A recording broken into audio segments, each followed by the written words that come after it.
checking in with David Vladimir Rubin. What I love about this is Dave has friends. And for a lot of people who have been saying, and okay, one of them might have very, very weird charges up against them, very serious charges up against them right now. But that is just one of them, you know?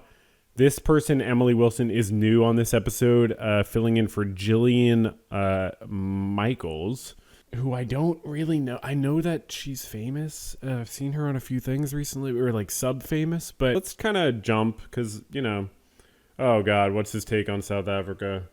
I'm sure he's super informed about the history of apartheid and anti-black landowning legislation and the relatively extremely insignificant amount of violence against white farmers. Maybe the reason there's so much violence against white farmers is that an extremely disproportionate amount of the arable land, I believe 75% of the arable farmland in South Africa, is owned by white people who are like less than 10% of the population. Black people are like 80+% and own like 5% of the arable farmland or something like that.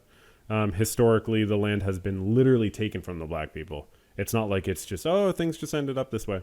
White people at two major points in the last century, I forget exactly when, early 1900s, mid 1900s, legislation was passed to appropriate land from black people to white people. So what's going on now is a legal process that's very slow, hasn't even really started, but legislation has been passed for some land to be given to black people. It's not being confiscated from white people without payment. And every country has these types of rules where the government can appropriate land. It's totally normal. Yeah. You seen that before, you guys, in the Oval Office?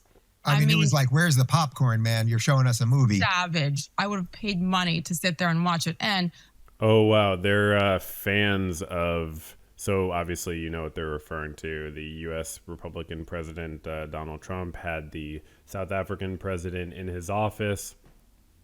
And it's kind of hard to cope with, but like because of this being the day and age we live in, like the U.S. president, almost like Better Call Saul season 1, episode 1 style, where they wheel in a TV to the courtroom, you know, in the opening shot. Amazing way for a series to start. The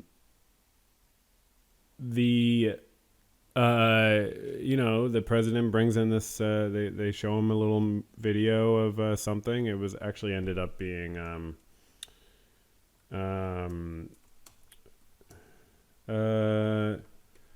it ended up being, I think, a little bit of a issue in regards to some of the details. Here we see Reuters. Republican President Donald Trump's image of dead, quote, white farmers came from Reuters footage in Congo, not South Africa.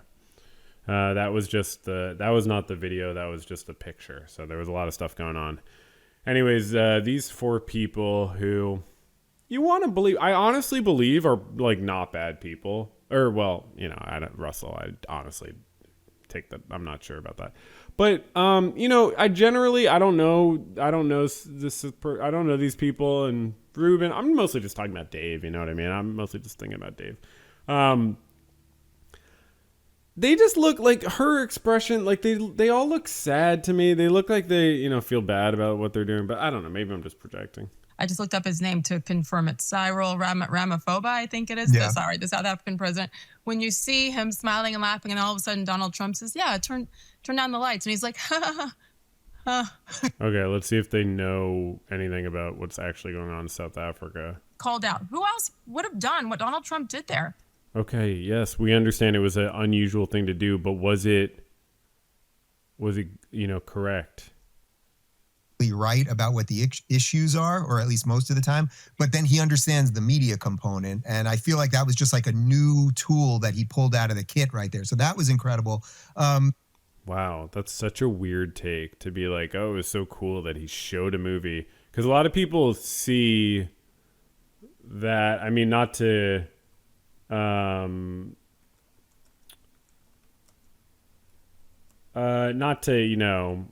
again go to Reuters, but it was like, I don't know. There was something about how like, oh yeah, second Oval Office ambush by Trump could make foreign leaders think twice. So, I don't know. Who knows? Maybe they don't have any evidence for that claim. We could see. In an extraordinary scene, reminiscent of Zelensky's visit, Trump made false claims about genocide against white people, and what do they have to back up what they're saying?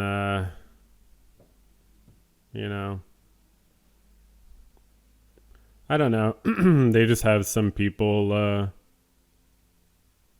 I don't know. Who knows what world leaders say? Maybe world leaders see that and they're like, that was awesome, I would love to check out the scene over there at the Oval Office. You never know what they'll show me. But yeah, Trump has canceled aid, expelled South Africa's ambassador, and resettled some white minority Afrikaners based on racial discrimination claims people say are baseless. The program has been divisive as Republican President Donald Trump has been largely blocking refugee admissions from the rest of the world. But white people, he wants to bring in because it shows the white supremacy that his bitch boy Stephen Miller likes. No such expropriation has taken place in any order can be challenged in court. Yeah. Anyways, back to the stunning commentary here. Russell, to your point, you can't solve past discrimination with current discrimination. Actually, that is literally wrong, and the only way to solve past discrimination is with current discrimination, actually, definitionally.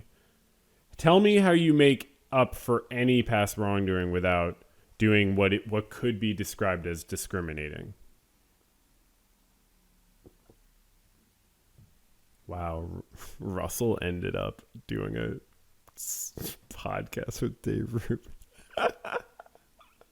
Oh, Russell.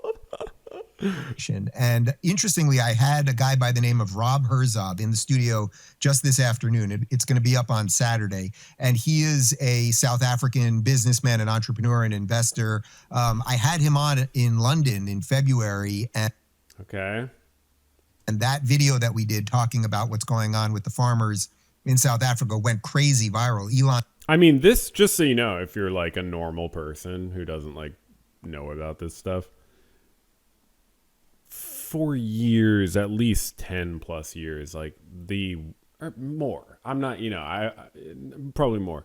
The white South African issue is like, it's a rallying cry for white people who are insecure, don't feel super confident about themselves, and rely on something like white supremacy to feel some sense of fulfillment and community. And so they go to like, oh, the white South Africans are being targeted for being white, because it's like the only place you can see anything even remotely similar to a concept of that, but then when you look into the details, if you're willing to, it's so obviously like, oh, they've been an apartheid state for a century and they're making legal and reasonable steps to try to rectify it, and white people are a minority there for a reason.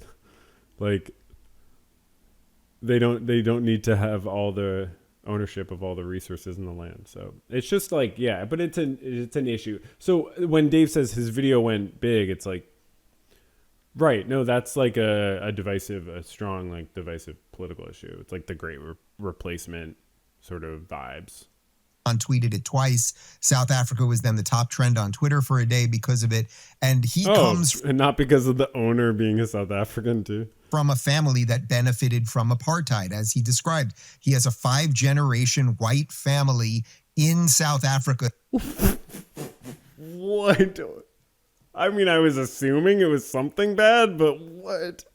That grew up with butlers and with, living in gates. And he does not deny any of those things.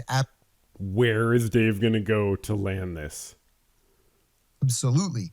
Interestingly, what he said was that, when apartheid fell and the regime. Because what he's said so far is he interviewed someone who benefited from 5 generations of apartheid this just earlier today, and that's part of his information about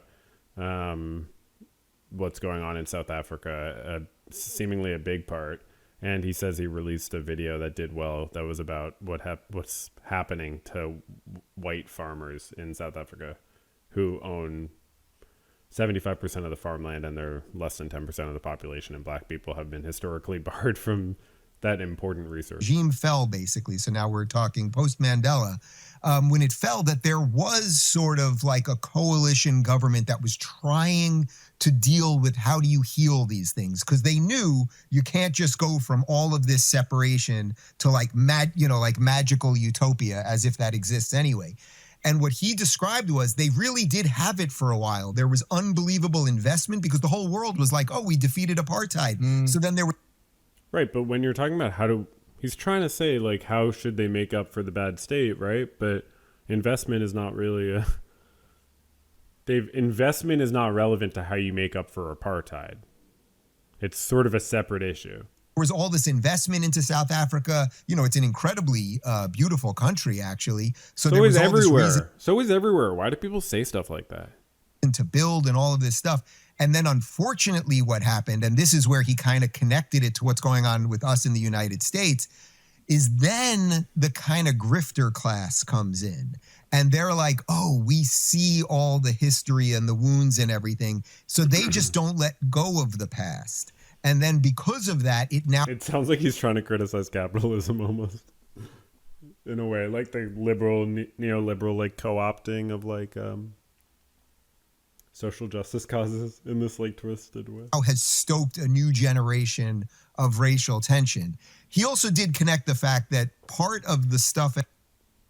So it's the reforms of the apartheid state that have stoked a new generation of racial tension, says this 5th generation white Afrikaner to Dave this morning, that Dave is just uncritically repeating. Dave brought up that fact that he was an apartheid benefiter and then just never landed it. You thought there was going to be like a but, but he's not. It was like an and. This is what he said. I don't know what the but could have been, as I was saying. So, yeah. As it relates to the farmers is not exactly all racial. Now, a lot of the farmers happen to be white, but what he said is South Africa has now failed as a state in so many ways that part of what's going on with the farmers is just that they don't live in the cities, and because they're out there farming on their own land, there just aren't services to protect them anymore.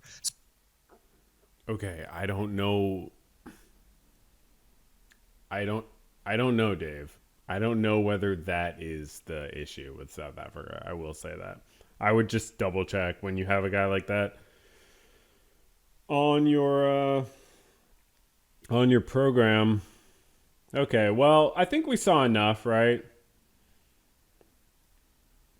I think we saw enough. This is a podcast.